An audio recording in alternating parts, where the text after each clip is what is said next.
저는 맨날 그 의원님 의원님 하다가 오늘 초대에 뵙고도 네. 위원장님 하니까 뭔가 좀 어색해. 위원장이니까 좀 올라간 것 같아. 많이 올라간 것 같아요. 많이 올라간 것 같아. 장이니까. 아니 못 본 사이에 네. 국가건축정책위원회 수장이 되셨는데 너무 높은 직책을 어떤- 아니야. 어떤 자리인지 많은 분들이 순전히 궁금해하거든요. 엉터리고요. 그렇지는 않고요. 뭐 이제 중요한 자리입니다. 대통령 소속 위원회고요. 건축 기본법이라고 하는 법령에 의해서 만들어진 위원회예요. 와. 근데 이 법을 누가 만들었느냐? 노무현 정부 때 마지막 해에 제가 만들었습니다. 당시에 선진화위원회라는 게 있었어요. 오. 건설기술 건축문화 선진화위원. 제가 위원장을 했거든요. 네. 근데 그때는 이제 딱 두 가지를 하라고 그랬는데 건축 기본법 만들어 달라. 그다음에 이제 연구원 만들어 달라. 제가 두 개를 다 했어요.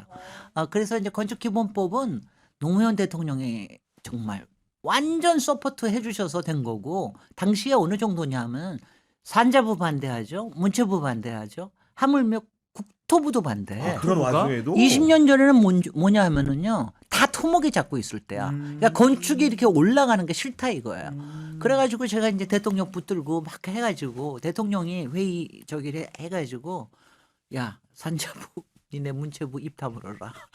국토부 띄워라. 그래가지고 그때부터 이제 국토부가 국회에서 뛰기 시작해가지고 저는 이제 바깥에서 막 하고 그래서 겨우 됐습니다. 건축 기본법에 있는 국가 건축정책위원회. 아니 그런 그 이미지를 가지고 이제 설계는 하셨는데 우리 김진애 위원장님이 자리를 비운 사이에 그 위원회 성격이라는 게 그게 약간 웃겨졌죠. 이상해진 것 같아요. 아니 웃겨진 게 이제 이명박 대통령이 딱 들어와서 그걸 딱 보더니 이게 내가 원하던 것이야 이러고 위원회를 만드셨어요. 아. 근데 이제 이게 좋은 게 처음에는 건축을 그냥 완전히 수발드는 거로만 쳤습니다. 그러니까 4대강 사업 무슨 뭐 국가 상징거리 이런 거 수발하는 거로만 썼어요. 이명박 정부 때. 박근혜 정부는 나 이런 것도 구천 다 총리실로 내려보냈어. 아, 예. 그러다가 이제 문재인 정부 때 다시 이제 대통령 소속이 되면서 그때는 지역 안전센터도 만들고 공공건축가 만들고 잘했어요. 그 다음에 이제 윤석열 정부가 됐다. 어떻게 됐냐? 그냥 놀이터가 됐어요. 아 놀이터. 땡땡땡의 놀이터. 아, 위원회가- 놀이터 네가 짐작이 갑니다만. 위원회가 위원들 뽑아가지고 돈 주고 그러니까요. 그냥 보고 아니 이런 걸로. 그런 놀이터가 아니라 사람의 놀이터를 말씀하시는 것 왜냐하면 같은데요. 건축하면은 이게 디자인 관련해서 예. 약간의 이게 허영의 산업이기도 하지 않습니까? 허영하면 떠오르는 있잖아 김모식이. 김건희. 예. 우리 위원장님은 말씀 안 하셨습니다 지금. 제가 네. 그러니까 용산의 놀이터가 된 거예요. 그래서 용산의 거기서 한 놀이터. 일이 주로 용산 어린이 정원 만들거나 뭐 이런 것들을 하면서 그냥 3년을 그냥 보낸 거예요. 물론 뭐 딴 것도 한 거는 있습니다만은 본질적인 걸 하나도 안 다루고 네. 지난 3년을 지내 오니까 그리고 이제 저한테 딱 가니까 저 혼자만 있어. 위원들도 다 임기가 끝나고 아직도 없습니다. 저 혼자입니다. 그래요? 혼자 위원장 계세요? 하나. 그다음에 한심한 게 약 20명이 있는데 그 중에서 국토부에서 나온 사람 중에 건축직이 하나도 없어요. 야 도로아미타불이 돼버렸구나. 야 정말 건축직이 하나도 없어. 제가 이제 국토부 장관님한테 가서 보고하면서 막 이제 했죠. 건축직 하나 없으니까 좀 보내달라. 말이 되나? 그랬더니 장관님도 막 웃으세요. 그래요? 막 건축직이 이러면서, 없어요. 예. 막 웃으시더니. 국가 건축 제적 위원회에서 건축직이 예. 없다고요? 그런데도 안 보내줘. 그래가지고요. 제가 드디어 뭐 참다가 제가 협박을 좀 했습니다. 저 협박도 잘하거든요. 설득도 잘하지만 협박도 잘하거든. 그래서 협박해가지고 드디어 2시간 만에 한 사람 데리고 왔어요. 와. 그래서 요새는 막 좀 돌아가고 있어요. 아 우리 박준 변호사님 처음에 우리 그 위원장님이 취임한다는 소식을 언론에 접한 다음에 좀 어떤 생각 들었습니까? 저는 좀 다른 일을 하실 거라고. 근데 뭐 어차피 이 일의 가장 적임자이시긴 한데 저는 정치권으로 다시 또 서울시 등등을 생각하고 있어서 네. 아니면 좀 더 큰 일을 더 큰 일 하면 좀 표현이 맞나? 아니 뭐 뭐든지 제가 해도- 국토부 장관 하시는 거 아니냐고 그때 네. 말씀드린 적이 있거든요. 뭐 저거 하는데 근데 뭐 뭘 해도 괜찮은데 이게 좋은 건 뭐냐면 이게 이제 그냥 민간 자유직입니다. 이게 뭐 임명된 게 아니고 저는 위촉이 됐을 뿐이에요. 아 위촉인 거예요? 이건 네, 임명이 네, 아니에요. 그렇구나. 그냥 월급이 안 나옵니다. 월급이 없어요? 월급이 없어요? 아니 활동비는 있습니다. 네. 그러니까 카드는 좀 있는 거고 예를 들면. 네. 카드가 제가 보기에 20년 전보다 더 줄어들었어. 그래서 제가 너무 웃었어. 그래서 너무 웃긴다. 참 여러 가지가 다 웃긴다. 뭐 이런 생각을 했는데 근데 여하튼 간에 위원회는요 국회하고 똑같아요. 일을 하려면 뭐든지 할 수 있고 그렇죠. 안 하려고 안 하려면 아예 안 그러면 할 의전만 수 있고. 하면서 다니면 돼요. 맞아요. 근데 제가 처음부터 그랬거든. 나 또 제가 얼마나 꽤 셀럽이니까 사방에서 아니 와달라는 그렇죠. 거야. 여기저기 그래서 행사에. 제가 처음부터 딱 가서 그랬어. 나 자리 빛내주러 가는 자리는 안 간다. 빛내주러는 안 나간다. 내가 용건이 있을 때만 나간다. 그래가지고 지금 뭐 과제를 열심히 만들고 있습니다. 왜냐하면 지금이 굉장히 중요한 때인 게 지금 이제 부동산 문제, 주택 공급 문제 이게 있잖아요. 근데 이제 주택 공급이라고 하는 거를 도시 계획의 아파트나 이것만으로 풀 수가 없어요. 그러니까 저는 이제 건축 쪽에서 이걸 풀어 나가려고. 그래서 이제 그쪽에서 뭐 안을 만들기도 하고 있고요. 그다음에 이제 최근에 워낙 그 경기가 안 좋기도 하고 또 요새는 왜 전세 사기나 이런 것 때문에 조그만 건 안 지어요. 자꾸 높은 아파트만 지으려고 해요. 건축 산업이 완전히 찌그러졌습니다. 아 죽어 있구나. 그래서 이게 건축 산업을 일으키는 게 굉장히 중요한 일인데 그래서 건축 산업의 중간 생태계를 만들겠다라고 하는 게 이제 첫 번째 제가 한 일종의 공약. 두 번째 공약은 멋있어요. 공간 민주주의를 구현하겠다. 공간 민주주의를 구현한다. 네. 아니 제가 이제 취임사를 쓰다가 어쩌다가 말이 나왔는데 공간 민주주의라는 말이 나왔는데 굉장히 반응이 좋아요. 너무 좋은데요? 왜냐하면 이게 이제 그냥 공공성 이렇게 하면은 뭐 요새 시민의 뭐 그러면 이제 다 알아듣는 말인데 공간 민주주의라고 하면 이거예요. 그러니까 이거를 우리가 같이 쓰되 어떻게 잘 나눠 쓰느냐. 그다음에 이걸 할 때 누가 결정하느냐. 가령 광화문 광장을 저렇게 오세훈이 마음대로 쓰게 하는 걸 내버려둬야 되느냐. 서울시의 저 서울링 같은 걸 저렇게 오세훈 시장 혼자서 결정하게 놔둬야 되느냐. 이런 것도 공간 민주주의거든요. 그래서 이거를 이제 가지고 내년에 지방선거까지 좀 많은 얘기를 하려고 그래요. 저는 왜 그러냐 하면은 이게요. 그러니까 사회가 양극화된 것도 있지만 건축도 양극화되고 그렇습니다. 개발도 양극화되고 그다음엔 이게 뭐냐면은 요새는 완전히 비싼 데는 너무 비싸게 랜드마크 명품 뭐 브랜드 이래가면서 돈 그냥 딜이 써대고요. 한쪽에서는 그거 카피하느라고 바빠요. 근데 이거를 앞에 나서는 사람이 서울시장, 부산시장 그리고 많은 자치단체장이 이러거든요. 그러니까 전국에 똑같은 게 다 만들어지는 거예요. 그러니까 이게 쓸데없이 돈을 낭비하고 있는 겁니다. 근데 제가 이제 나 이렇게 홍보하면 안 되는데. 근데 제가 이번에 여름에 그 K-팝 디먼 헌터스 영화 나왔잖아요. 제가 그거를 보고 굉장히 휘를 받은 게 서울을 굉장히 많이 잘 소개하지 맞아요. 않았습니까? 정말 많이 했죠. 근데 거기에 보면은 제가 그 다음에 딱들 만나면 그래. 야 건축가들, 야 단체장들, 니네들이 만든 건 하나도 안 나오더라. 왜냐하면 이게 시민들의 일상에서 마음에 와닿는 공간들을 골라서 거기에 낸 거예요. 그러니까요. 골목, 낙산성곽, 남산. 평소에 맞아요. 우리 아무렇지도 않다고 생각하던 거, 일상적인 길거리에 부분들. 명동 이런 것들이 오히려 세계 사람들의 마음에 닿는 그러니까요. 거예요. 그러니까 저는 그래서 제가 우리 위원회에서 세 가지 말을 금지시켰어요. 랜드마크라는 말 쓰지 마라. 랜드마크 No. 쓰지 마라. 명품, no. 명품 노. 브랜드, no. 브랜드 노. 이게 그거- 말씀하셨으니까 어. 오세훈 시장 얘기하지 않을 수가 없는데 그분은 서울시장을 본인 랜드마크 만들려고 하는 분으로 보이고 저는 그게 정말 나빠 보여요. 말한 것처럼 그렇다고 해서 되지도 서울시를 대표하는 건물이 되지도 않을 뿐더러 캐디언에 그 나오지도 않을 뿐더러 저는 어벤져스에서는 나왔었어요. 답답합니다. 그래서 좀 그런 마인드가 건축적 마인드도 없는 본인을 위한 거잖아요. 사실 어떻게 보면. 그러니까요. 본인을 네. 위한 거예요. 뭐 지자체장들 보면 본인을 위해서 만든 거잖아요. 네. 근데 우리 위원장님 같은 경우는 그 이상의 어떤 생각을 갖고 계시니까 이걸 딱 정확하게 지적하시는 것 같습니다. 아니 저는 이런 상황에서 어쨌든 우리가 지방선거를 앞두고 있는 상황인데 아까 그 우리 위원장님 말씀대로 한다면은 계산된 쟁점을 본인이 지금 만들고 있는 상황인 건데 그러면 뭔가 이거를 돌파해서 오세훈에게 불리한 쟁점을 꺼낼 수가 있어야 되는데 그런 부분들이 약간 지금 안 보여요. 몰라. 뭐 민주당이 이제 사실은 이번 선거는 중요해요, 사실. 뭐 안 중요한 선거가 있겠네만은 지방 선거지만 1년 만에 집권하고 1년 만이니까 중간 평가적인 선거라고 봐야 되고 반드시 이겨야 된다고 생각할 거예요. 그러니까 그 기준 중에 하나가 서울시장이거든요. 그렇죠. 오세훈 또 중요합니다. 오세훈 특징이 네. 있어요. 오세훈은 서울시장 같아요. 계속 오래 하다 보니까 오세훈 하면 서울시장 또 서울시장 오세훈 그런 느낌적인 느낌이 있거든요. 아니 근데 저는 그 말씀엔 동의할 수 없는 게 오세훈 시장은 벌써 12년 전에 네. 13년 전이네. 13년 전에 이미 실패한 시장입니다. 그런 사람이 다시 들어온 거는 예.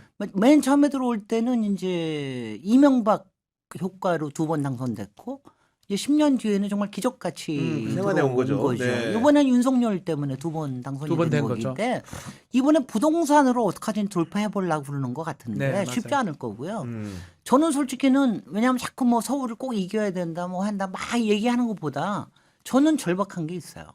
저는 절박한 게 저는 정말 좋은 시장이 나와야 된다. 좋은 시장이 나와야 예, 된다. 예. 저는요 솔직히 지난 거의 10여 년을 서울이 시간을 까먹었다고 생각을 합니다. 왜냐하면 저는 제가 박원순 시장의 소위 시민의 시장으로서의 그 역할에 대해서는 제가 존경을 하고 정말 패러다임을 바꾼 사람이다라고 제가 얘기를 하지만 박원순 시장의 임기 3년째부터는 너무 시정이 드리프트를 했어요.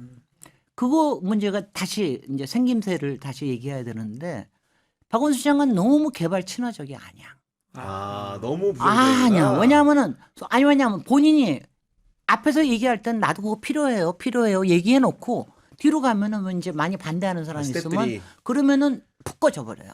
그러니까 말하자면 이제 이거를 해야 된다고 생각하면 막 추진력 있게 가고 그래야 되는데 그걸 잘 모르시고 본인도 마음이 안 당기시는 거예요. 그래서 저도 그때 오세훈 시장 상기 때 만약 대통령 하시고 싶으면 관두시고 대통령 올인하시라 뭐 이런 얘기도 했는데 그렇게 해서 했는데 그 다음에 오세훈이 들어와도 오세훈이 도시의 서울의 본질적인 문제, 미래를 만드는 건 하나도 안 하고 온갖 정말 이 거품, 허영, 겉멋 이런 것만 했거든요. 그러니까 정말 이거 심각합니다. 그래서 이번은 정말 그러니까 도시를 제대로 알고 그 다음에 도시의 개발에 대해서도 친화적이고 그 다음에 보존을 해야 될 것도 이거를 어떻게 하면 잘 풀어내고 전문가를 어떻게 쓰고 그 다음에 정말 이제 세계 도시가 돼가고 있는 캐대언의 도시 아닙니까? 그렇습니다. 거기서 쓸데없는 거 만들지 말고 어떻게 하면 이걸 더 저기를 하느냐. 그 다음에 부동산 문제 이런 걸 가지고 쓸데없이 강남 3구와 한강벨트에 부동산만 올리는 이런 바보 같은 이거가 서울이 전국의 말썽꾸러기가 돼서야 되겠어요? 그러면 안 되죠. 저는 왜냐하면 그런 점에서 민주당에 지금 이제 거론되는 후보들도 지금 못마땅해 하고 왜냐하면 저는 너무 그 말 듣고 겁을 내. 싶었는데. 예. 너무 겁을 내. 음. 너무 겁을 내고 민주당도 그렇고 너무 겁을 내고 너무 조심스러워. 왜냐하면 가령 보이스터를 올리면 우리 안 된다. 세제 건드리면 안 된다. 그다음에 가령 뭐 공급 대책이 막 뭐가 나와야 된다. 뭐 그다음에 뭐는 구체적으로 안 해. 구체적으로 말을 안 해. 난 그런 거 그렇게 해서는 안 된다. 저는 서울 시민을 신뢰해야 된다고 생각해요. 그리고 지금 제가 이번에 에이펙의 성과를 너무 좋아하는 이유가 뭐냐 하면은 국정 동력이 붙은 거예요. 네. 맞아요. 네. 국정 동력이 붙으면 우리 부동산 개혁도 할 수 있습니다. 부동산 되면 혁신할 수 너무 있습니다. 좋죠. 제일 좋죠. 할 수 있습니다. 바람. 이번에는요. 그것만 정말 잘 되면 서울 이기죠. 정말 문재인 정부에서는 너무 눈치 보는 게 많았어요. 근데 이제 이게 왜냐하면 지금 의회 구도나 또 전체적으로 지금 민심이나 이런 걸 봤을 때 우리가 그리고 국민들도 한 두세 번의 사이클에서 성공과 실패를 맛봤잖아. 그리고 이재명 정부를 알잖아요. 이제는 뭔가 혁신을 할 수 있을 때예요. 그래서 저는 좀 용기 있게 나가길 바라고 민주당의 후보들 너무 그렇게 난 너무 그렇게 그냥 단기간으로 자신감 있게 해라 이 말 아니에요? 자신감 있게 좀 하라고. 정말. 요 말씀을 제가 듣고 아, 싶었어요. 아니야. 아니, 저는 위원장님이 그리고 그간에는 건축이나 도시 이런 전문가로만 알았는데 최근에 책을 이렇게 출간하셨는데 앞에 있는 딸들에 관하여라는 책 사실은 종류가 많이 다른 책 아닙니까 이게? 근데요, 이거 네. 모르셔. 또 제가 여성과 인간에 대해서 책을 얼마나 많이 썼다고. 저는 또 예전에 쓴 건 나의 전공 분야만 생각하다 보니까 아니, 그러니까 나의 테마는 사람, 나의 프로젝트는 세계. 이렇게 거창한 제목도 썼고요. 네. 여러 가지 썼는데, 그리고 그런 게 또 잘 팔려요. 그래요? 전공책은 잘 안 팔리고.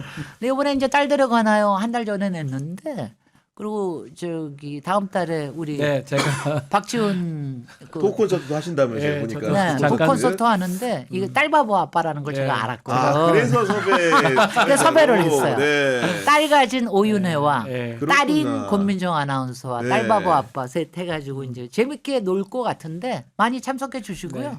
왜냐하면 이 책은 저한테는 사실은 이제 서울책하고 이 책이 제가 윤석열, 김건희 시대를 견뎌온 지필이었습니다. 항상 속이 막 열불이 나고 막 이러면은 이 책으로 다시 야, 니네들은 날아갈 수 있어.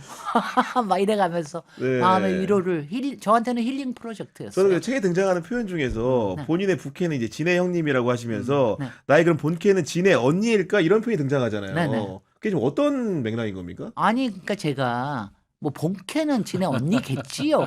당연히. 근데 이제 이걸 잘 모르겠는 게 저는 언니라는 말을 이렇게 세상에 쓰지 말라고 그랬거든요. 왜냐 언니라는 말을 쓰면은 갑자기 다 여자들의 또 끼리끼리가 돼버려서 언니라는 말 절대 쓰지 말라. 근데 이제 최욱이 저한테 진해 형님이라고 부르니까 너무 좋더라고요. 그래서 이제 요새는 여자고 남자고 다 진해 형님이라고. 언니라고 안 해. 그러니까 재밌어요. 그러니까 그것도 좋고 제가 책에서도 그런 거 썼는데 오빠라는 말 좀 말 쓰지 말라고. 우리 사회에서 예. 오빠라는 말이 좀 없어져야 된다. 쫓아내야 된다고. 그래야지 남녀 차별이나 이 쓸데없는 이 권력 관계가 우리 사회에서 없어진다. 뭐 이런 얘기도 쓰고 그랬는데 재밌는데 전체적인 메시지는 뭐냐 하면은 맨 마지막에 쓴 겁니다. 살아남으라. 네. 찬란하게 살아남으라. 아니, 조건이 있습니다. 찬란하게 살아남아요. 아하. 아니 근데 에피소드 중에는 네. 저희 어머님이 남기신 말 중에 나라 뺏긴 게 제일 힘들더라. 그때 네네. 빵 터졌어요. 네네. 좀 설명 좀 해주시죠. 그 어떤 맥락인지. 아니 우리 엄마한테 어쩌다가 저도 깜짝 놀랐는 게 엄마 인생에서 제일 힘든 게 뭐야 이런 얘기 이제 하다가 물어봤거든요. 그때 우리 엄마가 잠깐 생각해 보더니 야 나라 뺏긴 게 제일 힘들더라 이러고 얘기를 하시는 거야. 정말 평범하게 그냥 아니 이렇게 맨날 우리 뭐 열 식구 맨날 이거 하던 사람이 왜 갑자기 이 얘기를 하나. 그랬더니 이제 얘기를 하는 거예요. 그때 아버지가 징용 가고 겨우 살아서 돌아오고 뭐 이런 얘기 하는데 그러니까 한 개인도 아무렇지 않게 사는 사람한테도 그 역사에 중요한 거예요. 사회 그러니까. 이런 게 네. 영향을 미치는 겁니다. 그러니까요. 그러니까 그렇게 하면서 제가 진짜 엄마하고 정치 얘기도 좀 할 걸. 저 그 대목에서 또 그랬고 하나 더 뽑으라고 한다면은 그 여자는 상대적으로 깨끗하다라는 평판에 대해서도 네. 객관적인 시선을 좀 가질 필요가 이런 말씀해 주셨어요? 아 제가 여기에 네. 김건희를 생각하면서 한 꼭지가 몇 개가 있어요. 아 그런 거구나. 이게 지금 보니까 그게 뭐냐면 여자도 타락한다. 여자가 타락하는 7가지의 계를 썼어요. 미인계. 미인계부터 나중에 이제 이간계까지 그 너무너무 잘 쓰는 김건희가 잘 쓰는 거잖아요. 그래서 네. 제가 이제 그런 거 쓰고 그다음에 이 지금 시대에 가장 힘든 유혹이 뭔가 하면은 허영, 슈퍼 허영. 그러니까 얼굴 고치고 유튜브에 나가고 네. 돋보이고 이렇게 하는 슈퍼 허영의 시대에 살아남는 게 너무 힘이 들다. 그거 다 그렇구나. 김건희 생각하면서 쓴 겁니다. 김건희하고 딱 맞아 떨어지는데. 네, 네. 아니 근데 그 좀 마지막으로 가볍게 드리면은 그 딸들에 관한 책 쓰셨는데 실제로 제가 딸 봐본지 몰랐거든요. 아, 뭐 딸이 이제 고등학교 딸 학생이 아 있는데 그렇군요. 예, 네. 좋아하죠. 뭐 아빠가 딸을 싫어하는 아빠가 사실 있겠습니까만은 무섭기도 하고 요즘 근데 방에 제가 잘 봐도 이게 못 들어가고. 뭐냐면 예. 딸바바 아빠를 제가 특히 이 책을 좀 읽어줬으면 좋겠다고 하는 게 딸바바 아빠들이 또 참 비겁해. 그러니까 저기 뭐 양면적이야. 한쪽에서는 야 김진애 봐, 자 너도 저렇게 돼봐, 막 이래놓고 뒤에 가서는 또 예 그게 아니라 좀 안정되게 이쁘게 다정하게 이러고 얘기한다고. 맞아, 저도 딱 그래요. 딸바보들이 예. 다 그러거든요. 그러니까 네. 그런 거 그리고 이제 딸이 느끼는 사회생활하면 느끼는 여러 가지 갈등을 또 아빠한테 다 얘기를 못 하니까. 그렇죠. 그러니까 네. 그 책을 보면은 그런 게 나오니까 아 우리 네. 딸이 이런 갈등을 좀 느끼겠구나. 이런 걸 아시면 좋을 거예요. 저도 읽어보니까 되게 소소하게 재밌는 게 많고 실제로 이제 어머님 말씀만 저기 해주셨는데 시어머니와의 대화도 있으니까 여러분들이 꼭 책을 사서 구매해서 읽어보시기 보시면. 바랍니다. 아니 근데요 네. 제가 한 가지만 얘기하면은 제가 이렇게 남자들 볼 때 제가 이제 남자를 훨씬 많이 보는데 저는 딸이 있는 사람인지 아닌지를 좀 눈치를 그래요? 채요. 그래서 제가 저기 처음에 책을 보내드렸거든요. 예, 받았어요. 그리고 나중에 그렇구나. 고맙다 그러니까 바로 아셨어요. 바로 그래서 예. 딸바보 아빠시죠? 그래서 바로라고 그러더라고요. 맞아요. 여기도 마찬가지. 아니 그렇죠 그렇죠. 책을 네. 제가 딸바보 아빠일 것 같은 사람한테만 보냈어요. 어떻게 아시죠? 그러니까 내가 아는 거야 그거를. 좀 살이 좀 찌고 이런 건가요? 좀 보니까 아니 좀 둘이 두리두리한 것도 있고요. 아니 그게 있어요. 훨씬 더 관계에 대해서 그리고 상대편에 대한 배려, 공감 네. 이런 거 하는 게 딸 가진 아빠들이 훨씬 더 그게 있습니다. 아. 또 제가 좀 눈치를 챙겨 있는데 이번에 많이 맞췄어요. 알겠습니다.